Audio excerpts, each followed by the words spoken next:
There appears to be something embedded in the cabin wall. Getting close on that.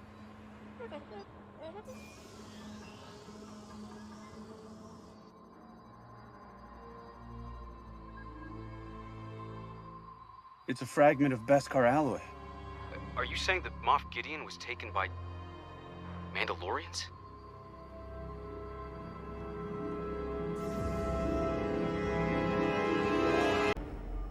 Hello there.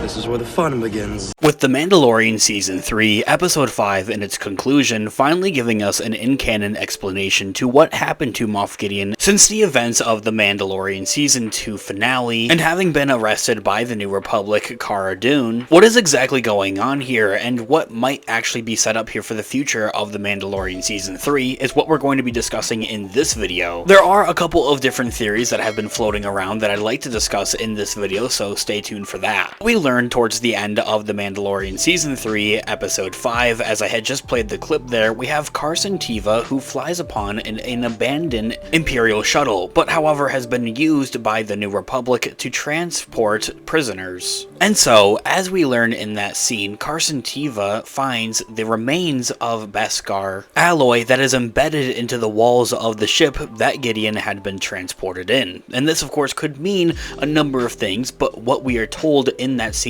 is that was he, or at least was questioned by, was he rescued by Mandalorians or taken by Mandalorians? And so I want to take a quick read from a snippet of Screen Rant's article. I'll have it linked in the description down below, but essentially what they say is that The Mandalorian Season 3, Episode 5 takes the story back to the man who arguably started it all, Moff Gideon. At the end of The Mandalorian Season 2, Gideon was taken into custody by the New Republic, but Season 3 had made his fate something of a mystery.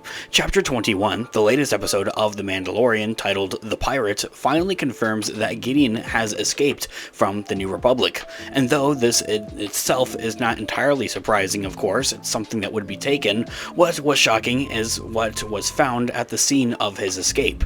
New Republic Captain Carson Teva used a droid probe and found a fragment of beskar alloy embedded into the walls of the ship that Gideon was being transported in. And so, there are three different possibilities and explanations for why and how that piece of beskar alloy was found at the scene of the crime. For one thing, as had mentioned in the actual show itself, and questioned in the show itself, is that he was either taken or rescued by Mandalorians. These Mandalorians could be taking him and seeking out revenge against the Empire and Moff Gideon. Of course, for the events of what's called A Night of 1,000 Tears, also the destruction and bombing by the Empire of Mandalore. The primary reason of why Mandalore is the way that it is, and that the Mandalorians are now so much more divided than they were before. And as I had also mentioned, the other reason is that they could have rescued him, in wanting him to get out of the New Republic jail system. However, if this is the case of Moff Gideon being rescued instead of taken by Mandalorians, it wouldn't be just your normal average Mandalorians. This would have been by the doings of what's called Mandalorians, or Imperial Mandos. Mandalorians that are more focused and centered, aligned with the respects of the Empire, working side by side and for the Empire. However, why would these Mandalorians, or Imperial Mandos, want Moff Gideon? And I believe the clear-cut reason behind that is that they're simply looking for a leader, or that other fact of that they want to help the Empire and the Imperials. The Empire is still a prominent figure out there with its many remnants. However, I believe the larger factor behind that is because Moff Gideon was previously had the Darksaber, which would make him the leader of the Mandalorians. So maybe these Imperial Mandos would be biased towards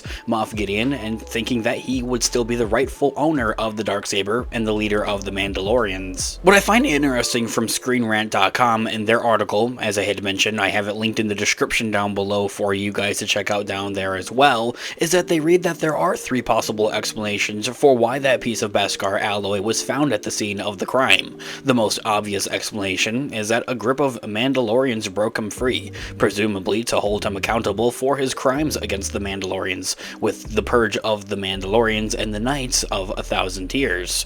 The second opinion, however, what I found quite interesting is that the Empire had broken him out and deliberately had left beskar alloy there purposely to frame the Mandalorians, with the Empire trying to cause a war between the New Republic and the Mandalorians, and to let the Empire rise to power. This is a very interesting theory and something I never thought of. Let me know what you guys think about this one in the comment section down below. The article continues by saying that there have been strong hints that the Imperial remnants is run by the Grand Admiral Thrawn himself, one of the most ruthless Imperial strategists as seen in Star Wars Rebels animated show, and it's just the kind of approach he would take, especially if they plan on setting up his character to appear in live action for one thing, and also in the Ahsoka show. The Ahsoka show is going to be the next big Star Wars live action Disney Plus show coming out in a couple of months after The Mandalorian Season 3 wraps up. What's interesting, however, though, about this whole Mandalorians vs. New Republic theory is that the article continues by saying that there may be an even more direct link,